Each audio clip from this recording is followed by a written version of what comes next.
Excursion!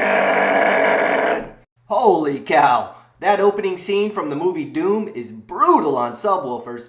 I finally purchased my first REL subwoofer, and so far, I'm really impressed. REL is a manufacturer who specializes in only one thing, and that's bass. REL focuses all of their attention and resources on making world-class subwoofers, and I gotta say, it shows. Have you ever wondered how a REL subwoofer looks inside? Well, today I will be disassembling my HT1205, and the results might surprise you. So let's get started.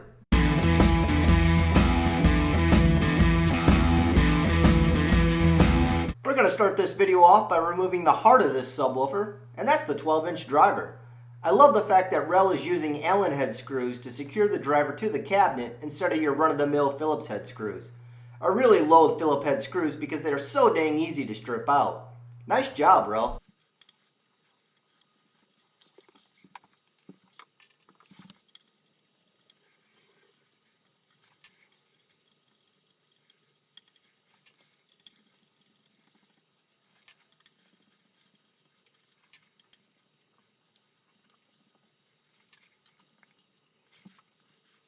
Well, here she is, the heart of the REL HT1205 subwoofer. This is a 12-inch driver that features a rubber surround, vented pole piece, large ferrite magnet, and stitched tensile leads. The cone material is made out of glass fibers, and the center dust cap is real carbon fiber. Yes, you heard that right. The dust cap is made out of real carbon fiber. How cool is that? The carbon fiber dust cap not only acts as a dust cap for the voice coil, but it also improves the rigidity of the cone. REL claims that by using a carbon fiber dust cap that the stiffness of the cone is improved by a factor of 3x. That's pretty impressive. Next, I was curious about the weight and impedance of this driver. The subwoofer weighed in at 9 pounds 6.8 ounces on my scale, and the impedance came in at 4 ohms. I think REL did a phenomenal job with the construction of this cabinet, especially when you consider the retail price of this subwoofer is only $749. The exterior finish is premium vinyl wrap with a line grain pattern that feels great to the touch.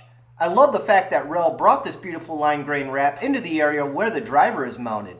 This will give the exterior finish a nice, seamless look around the driver.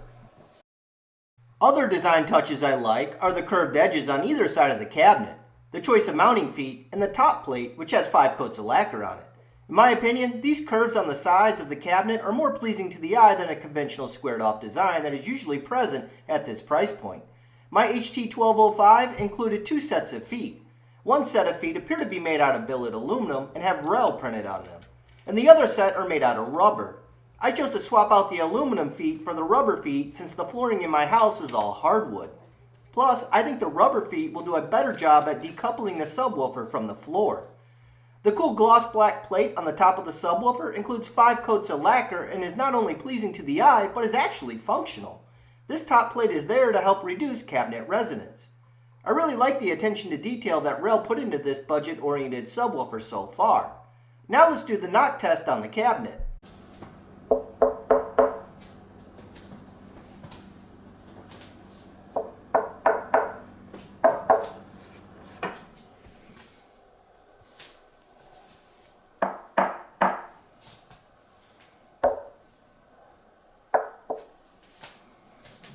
Not bad.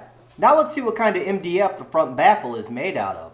The front baffle measured in at 15/16 of an inch, which is just under 1 inch in thickness. All of the sides inside the cabinet are lined with polyfill, and the center brace measured in at 3/4 inch in thickness. Everything inside was just as beautifully constructed as the outside.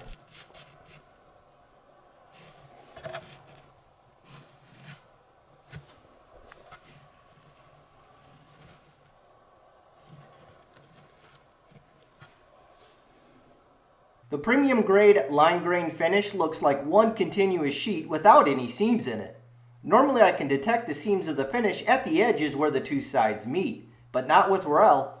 You won't see any seams in the finish unless you flip the sub over and closely examine the bottom. I think REL did a nice job by making the seams very hard to detect. Now let's remove the amplifier to get an idea of the construction of the back of the cabinet. I'm guessing REL will be using a thinner sheet of MDF for the rear, which seems to be common among subwoofer manufacturers. Keeping with the theme of using Allen head hardware for the driver, REL also used Allen head hardware for the amplifier. I know it may seem like these are small details, but these small details are adding up, and it really shows the attention to detail that REL is willing to put into constructing these subwoofers. Ah, nice. Looks like REL extended the lime grain wrap into the area where the amplifier mounts, so there wouldn't be any visible seams. I measured the thickness of the MDF of the rear of the cabinet, and it came in at 3/4 of an inch. The cabinet is very nicely constructed, and you could tell some thought went into designing it. Just look at that beefy brace in the center of the cabinet. There's no doubt in my mind that brace is helping to reduce cabinet resonance. The REL HT1205 is equipped with a 500 watt Class D amplifier that provides incredible dynamics and output for a budget-oriented subwoofer with a sealed box design. The amplifier appears to be well made and includes capacitors with the branding Myron printed on them. I couldn't find any information on the internet about this brand of capacitors, but maybe someone watching this video has heard of them. If so, please let us know by leaving a comment down below.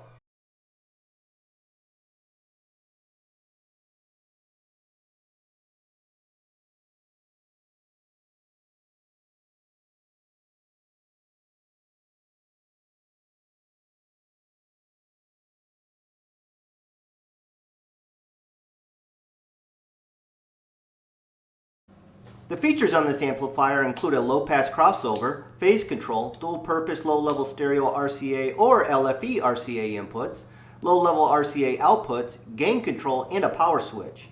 The two rotary knobs that adjust the low-pass crossover and gain have a nice solid feel to them when making adjustments. This solid feel on the knobs makes small, precise changes a breeze. I also like the fact that REL double-labeled the controls on the amplifier. This makes for easy interpretation of the controls when trying to adjust these settings while the subwoofer is placed up against a wall. Nice job, REL.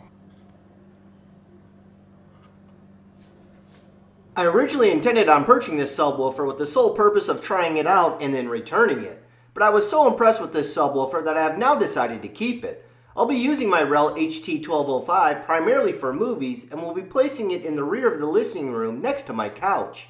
That now means I have my SVS, SB16, and REL HT1205 to handle low-frequency effects during movies. And I gotta say, it's pretty awesome. By adding this second subwoofer, it has tremendously improved the dynamics and listening experience. I have also paired my HT1205 with REL's wireless system, which allows me to easily place this subwoofer anywhere in the room.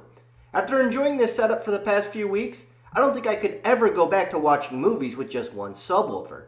I'll be expanding on the sound quality in my upcoming HT1205 review video, which I hope to have out in the next few months. And that's my look inside video on the REL HT1205 subwoofer. Let me know what you think of this subwoofer by leaving a comment down below. So long and happy listening.